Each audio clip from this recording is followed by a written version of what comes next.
আপনি যদি gold hold করে থাকেন, অর্থাৎ গোল্ডে যদি আপনি অলরেডি ইনভেস্টমেন্ট করে থাকেন, তাহলে আজকের ডেটে আপনি আপনার গোল্ডের মধ্যে বেশ বড় রকমের একটা শুট আপ দেখতে পাবেন বা বৃদ্ধি দেখতে পাবেন।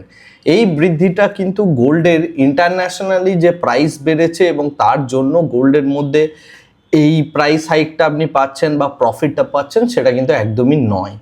এর বিহাইন্ডে যে রিজনটা রয়েছে সেটা হচ্ছে ভারতবর্ষের যে অর্থমন্ত্রক রয়েছে তারা অ্যাকচুয়ালি গোল্ডের ওপর একটা ইম্পোর্ট ডিউটি চাপিয়েছে। অর্থাৎ এর আগে যে ইম্পোর্ট ডিউটি ছিল সেটা ছিল হচ্ছে 5%-এর মতো, কিন্তু সেটা বেড়ে অ্যাকচুয়ালি 6%-এর মতো ছিল, কিন্তু সেটা বেড়ে আজকের ডেটে 15% করা হলো। গতকাল রাত্রিবেলায় এমসিএক্স অর্থাৎ আমাদের কমোডিটি মার্কেট ক্লোজিং হয়ে যাওয়ার পর এই নিউজটা মার্কেটে আসে এবং গভর্নমেন্ট এটা অ্যানাউন্সমেন্ট করে, যে কারণে আজকে সকালবেলায় ঘুম থেকে উঠেই আপনি যে ইম্পোর্ট ডিউটিটা দেখতে পাচ্ছেন সেটা 15%, এবং 15% হয়ে যাওয়ার জন্য যারা গোল্ড বিজ বা এই টাইপের কোনো ইনস্ট্রুমেন্ট হোল্ড করছেন তারা বেশ বড় রকমের একটা প্রফিট দেখতে পাবেন, এটা ইম্পোর্ট ডিউটির ইনক্রিজের জন্য। কিন্তু এর বিহাইন্ডে একটা বেশ বড় রকমের এর একটা বড় প্রবলেম রয়েছে যেটা আগামী দিনে হতে চলেছে।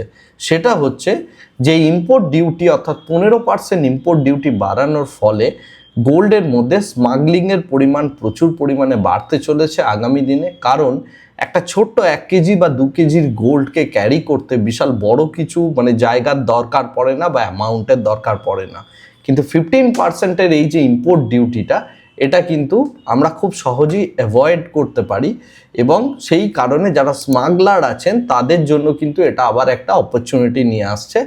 যদিও এর আগে গোল্ডের যে রেট সেটা যখন গভর্নমেন্ট কমিয়েছিল, স্মাগলিং অনেকটা পরিমাণ কমে গিয়েছিল, কিন্তু এর প্রভাবে যে স্মাগলিংটা শুরু হবে সেটার জন্য আমাদের যে গোল্ডের বড় বড় কোম্পানি রয়েছে তাদেরও কিন্তু বেশ ভালো রকমের ক্ষতি হতে চলেছে আগামী দিনে।